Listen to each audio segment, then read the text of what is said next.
wanted to kind of answer a couple of questions that people have been, asking me, and put it out there on the wider forum so everyone can, hear what I'm saying rather than just giving it to one person.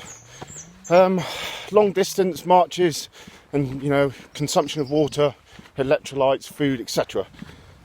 Starting on water, how much water should you have?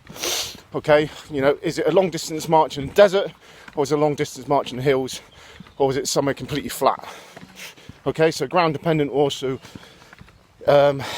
factor or affect how much water you need. Also the environment itself, the temperatures, the heat, is it raining, etc, etc. Now this all comes into play, and it's stuff you need to think about. If you are going out on long marches, you need to think about doing a decent route plan way before, and doing a ground recce and map recce, and knowing about where different water sources are. You need to make sure that you can cater for yourself and make sure you can replenish your water en route, and also make sure you've still got a little bit of safety, i.e. maybe one of your water bottles should be red and marked safety water. It's pretty simple stuff really. So that's things to think about, and something you should be adding into your prep and your training en route. If it's a training march and okay, I don't have to worry so much about having emergency water and having 6 to 8 litres and etc, then okay, fine. But if you're going out on long tabs, 20k's, 30k's, 40k's, 50k's, you're going to be out there for long duration. So you need to think about fueling yourself on the route, refueling yourself, keeping your water going in, keeping the food going in, and making sure you've got enough. A lot of guys, oh yeah, I'm going to carry 3 bladders. Okay, well, what happens if 2 of your bladders pop? What happens if the straw or the tube comes off on your bladders? That happened to me before, which wasn't fucking very good. Landing in the middle of the fucking desert, and fucking bam, someone ripped a pipe out, and there goes fucking 3 litres of water. And I was like, holy fuck. Luckily, I'd been smart enough to tactically pack all my kit and have extra water for me and for the dog. So yeah, these are things to think about. So, you don't want to be gulping water down when you're out there. You want to just be constantly sipping it, constantly getting it down you, and constantly, making sure you're fully hydrated. If you start going really dry or start getting cramps, then yeah, okay, you need to start thinking about, right, possibly I need to look at having some electrolytes, but only if you fucking need them, okay? There's too many stories, and it happened to myself, where guys think, I know, I'm going to take loads of electrolytes and it's going to be fucking wonderful. No, from personal fucking experience, trust me, it's not fucking wonderful when you go from being as strong as a fucking ox to weak as a kitten, because you've caned too many fucking electrolytes thinking you're going to be smart. So, with any electrolytes you are going to use, make sure, 1, you read the packaging, and 2, try them out before you actually do any tabs on them, speed marches, whatever you want to fucking call it, okay? Yomps, fucking etc, etc. Do not go over the limit. You can totally fuck yourself up, and then before you know it, you're going to be pissed off yourself, DS will be pulling you off, worst case scenario, next thing, you're in fucking A&E, or maybe you're fucking flatlining. Okay, so that's pretty shit. So just think about these things. Trial and error is always key. Make sure you get it right way before you do any tests, or even if it's just for getting out there, a decent walk around with you and your dog, you and your family, you and your mates, whatever. Just think about it, and trial and error. It's the same with food. When you're out stomping along for a long time, you've got to think about what food you're going to use. Fast acting stuff and slow acting, long lasting carbohydrates, fast acting sugars, making sure you're getting all of this into you so it's going to last for a long time and keep you fueled. I've mentioned this before. If you're going to be stomping up a massive hill in say 20 minutes, maybe in 10 minutes you want to get a load of fast acting sugars in you. Maybe you want to get a good mouthful of jelly babies down you. En route you think, right, I've got to keep my energy high, I'm going to keep nibbling away on flapjacks, keep sipping my water, etc, etc. maybe your mouth is gone really, really gacky, you know, and it's really fucking hard to swallow when you're going fast and you've got a dry mouth. So something I did is I got little jelly pots, you know, it's obviously nice and wet, nice and slippery, and you can neck it in one and it goes straight down. And if you're being smart, maybe you're going to be necking a bit of flapjack, necking the jelly pots, and if you want to, add some jelly babies on top, you know. There's nothing wrong, there's not one certain way which is right for everyone. Everyone is slightly different, everyone will do it differently, everyone will, you know, it was just different for everyone, guys. So you just need to think what's best for you, okay? Maybe Johnny likes pies, maybe Sam likes fucking burgers. I don't know. Not saying that's what you should eat, but I'm just giving you an example. I'm fucking gobbing off. But all in all, it's just food and fucking fuel. That's the way you've got to see it. Food and fuel, fast acting and slow acting, you know, and long lasting, you know, carbs, which are going to fuel you as you're out there stomping along.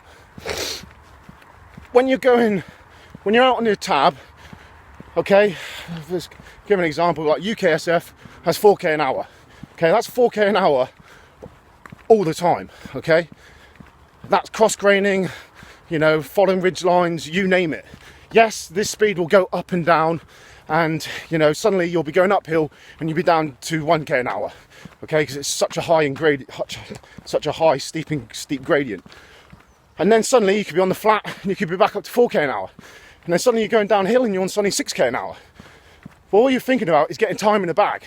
So as soon as you can leg it and get your ass fucking moving, you fucking move. It's easy as that. Yes, if you can get up to 6k an hour, 7k an hour, 8k an hour, happy fucking days. Because suddenly you may be hitting VW Valley and then suddenly you're down to 1k an hour.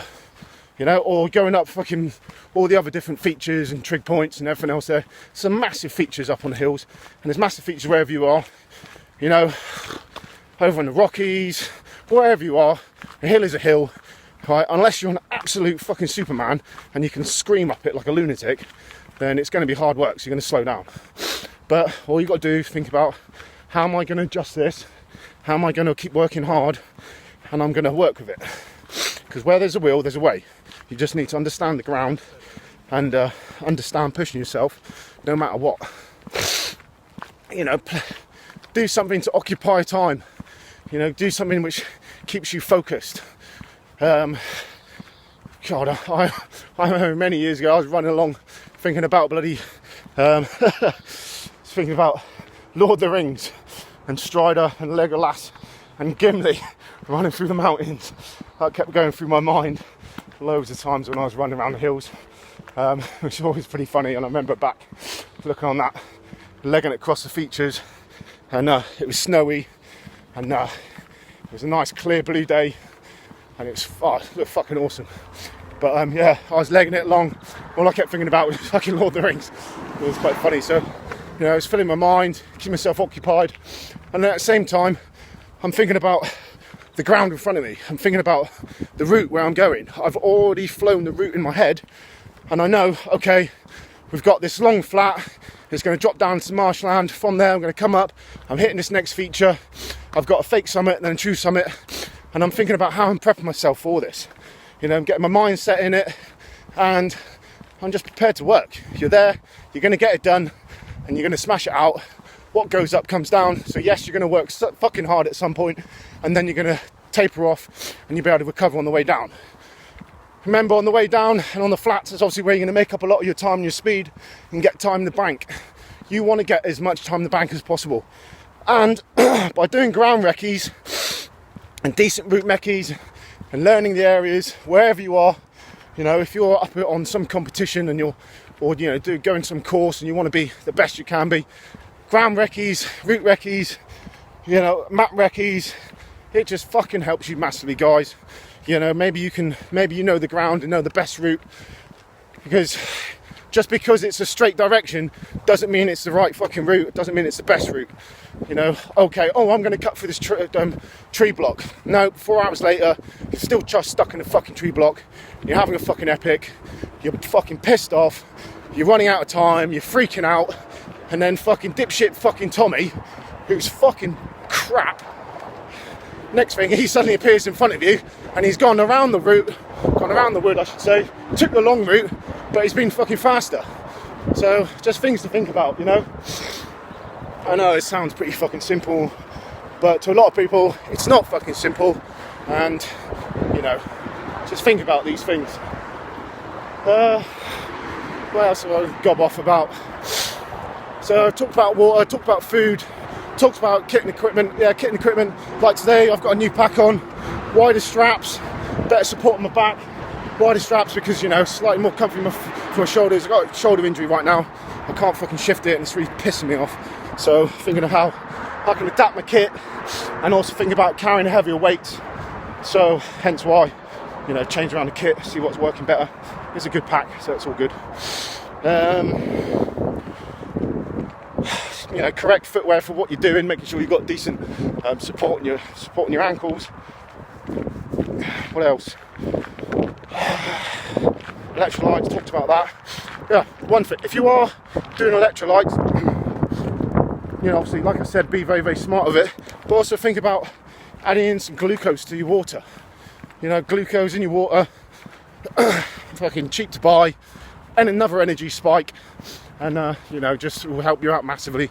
So, you know, look at glucose adding into your water. You know, your glucose tablets, you know, glucose powder into your water, carrying glucose tablets on your belt, anything like that. Again, it's just energy source. And do not do what some fucking idiot's done, is taking pre-workout on a monster tab. That is fucking stupid, guys, and you'll end up fucking yourself up. You know, pre-workout is designed for short intensity bursts, not long endurance work. Will just fuck yourself up. So no pre-workout. Okay, that's just fucking insanity. Unfortunately, different people try different things, and you know, people have accidents. Alright, so just bear that in mind. You know, especially if you're out in some hot environment, and then suddenly, oh, I know, I'm going to take pre-workout and I smash my way around this tab or this whatever you're doing, and it's a long time duration, and you're just fucking yourself up. You could cause further dehydration, possible further dramas, overheating, etc., etc. So think about it. You know, good old plain simple water, right, is fucking bang on. Yes, you can add some glucose. Yes, possibly you could add a little bit of electrolytes. But do you really need those electrolytes? Keep asking yourself, do I need them? Is it better to keep those electrolytes in your bag for when you have a big stop or at the end of the day, so you can stick it in your water and replenish yourself? You know, replenish yourself with those electrolytes when you need them. Yeah. Okay, if you're out on the tab, yomp, march, ruck, whatever you want to call it, if you want to fucking take some electrolytes along with you and you start getting cramps, then yeah, happy days, do it. You know, you're listening to your body, you're listening to, you know, how you're reacting, and you're understanding what you need. Okay, if you're tabbing for fucking 8 hours, right, and 4 hours in you suddenly got cramps and you're still tabbing 4 hours later on it, then you're not listening to yourself. So yeah, if you do have some electrolytes with you at that point, you know you're dehydrated, you know you're fucking, everything is in a bad way, then yeah, take some electrolytes, put some extra glucose into you, you know, up your water, get some food on board. You know, it's pretty simple stuff, guys. You have to fuel your body with food and water to keep yourself going. It's as easy as that. You know, especially a lot of these bigger guys, you know, you're out in the hills, you're going to sweat a lot more than the thinner guys. So again, you're going to think, oh, I'm going to burn more water here. You know, I'm going to sweat like a motherfucker, like myself, become a running joke. You know, I'm sweating that fucking much. But you understand this, you know, you work with this every day, so you make sure you train with it, carry the correct amount of water, and you know, you smash it out. So just think about these things. Same, you know, when you go overseas to a different environment and you know you're sweating more, you just gotta just keep replenishing yourself, guys. It's fucking simple. What else?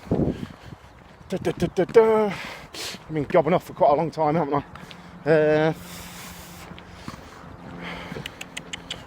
Yeah, you know, Mars bars, Snickers, they're all good things. We used to carry those. Again, it comes down to Can you eat it quickly on the move? Is it too gacky, or is it perfect for you? Could be great for you, might not be for someone else. But if you are, make sure you got that water. Take that food down with a bit of water. Just keep replenishing yourself. I've talked about, you know, root recce's, mat recce's. You know, it's vital to be fucking all over your map reading, guys. Vital to be able to trust your map reading and your navigation skills, and trust your compass. You know, this is why you've got to practice in all different weather conditions. You know, there's nothing wrong with going back over doing, you know, simple static map work to ensure your map reading skills are tip top. And the same goes down to using micronav.